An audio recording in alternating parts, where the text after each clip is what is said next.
19 na kabanata.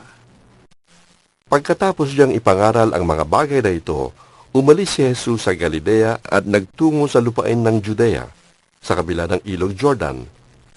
Sinundan siya ng napakaraming tao at dooy pinagaling niya ang mga may sakit. May ilang pariseyong lumapit sa kanya at nagtangkang humanap ng may paparatang sa pamamagitan ng tanong na ito. Naayon ba sa kautusan na hiwalayan ng lalaki ang kanyang asawa sa kahit anong dahilan? Sumagot si Jesus. Hindi pa ba niyo nababasa sa kasulatan na sa pasimulay nilalang ng Diyos ang tao na lalaki at babae? At siya rin ang may sabing, dahil dito'y iiwan ng lalaki ang kanyang ama't ina, at magsasama sila ng kanyang asawa at sila'y magiging isa. Kaya't hindi na sila dalawa, kundi iisa. Ang pinagsama ng Diyos ay huwag paghiwalayin ng tao. Tinanong siya ng mga pariseyo.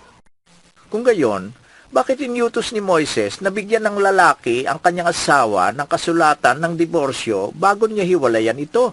Sumagot si Jesus. Ipinahintulot ni Moises na hiwalayan ninyo ang inyong asawa dahil sa katigasan ng inyong ulo. Subalit hindi ganoon sa pasimula.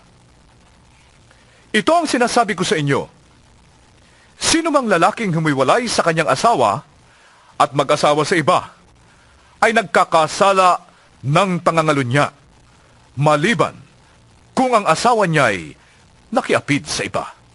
Sinabi naman ng mga alagad, Kung ganyan po ang kalagayan ng lalaki sa kanyang asawa, mabuti pang wag na siyang mag-asawa. Sumagot si Jesus.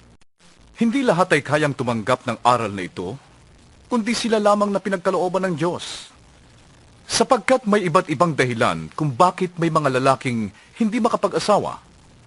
Ang ilan, dahil sa kanilang katutubong kalagayan. Ang iba'y nagkaganoon dahil sa kagagawan ng ibang tao. Mayroon namang hindi nag-aasawa alang-alang sa ikauunlad ng paghahari ng Diyos. Ang makakatanggap ng mga salitang ito ay siyang gumawa nito. May nagdala ng mga bata kay Jesus upang ipatong niya sa mga ito ang kanyang kamay at sila'y ipanalangin. Pinagalitan sila ng mga alagad, ngunit sinabi ni Jesus, Hayaan ninyong lumapit sa akin ang mga bata. Huwag niyo silang hadlangan, sapagkat sa mga katulad nila, naghahari ang Diyos.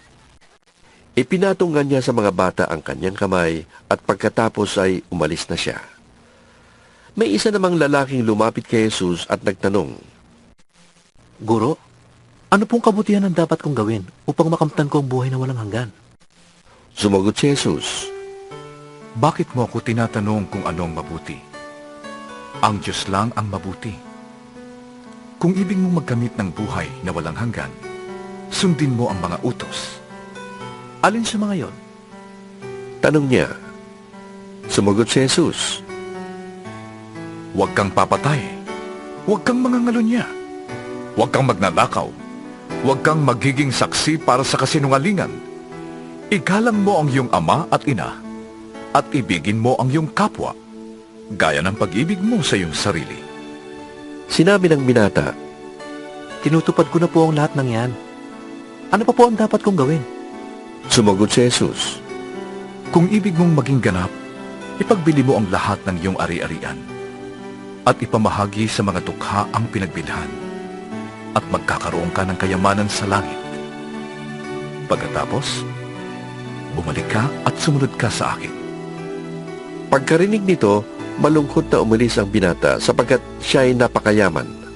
Sinabi ni Jesus sa kanyang mga alagad, Sinasabi ko sa inyo, napakahirap sa mayayaman ang mapabilang sa mga pinaghaharian ng Diyos.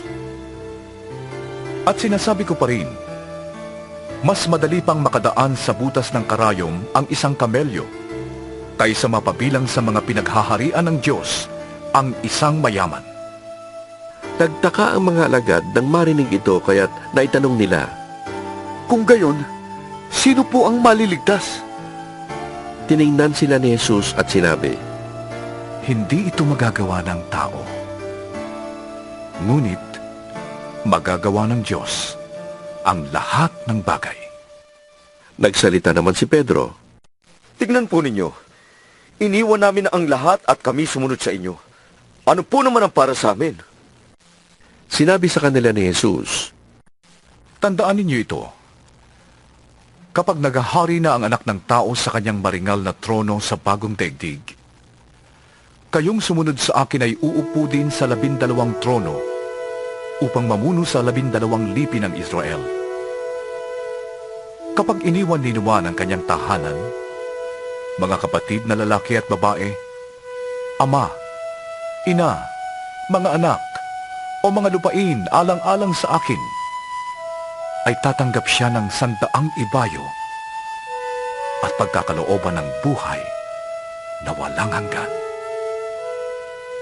Ngunit maraming nauuna na magiging huli at maraming nahuhuli na mauuna.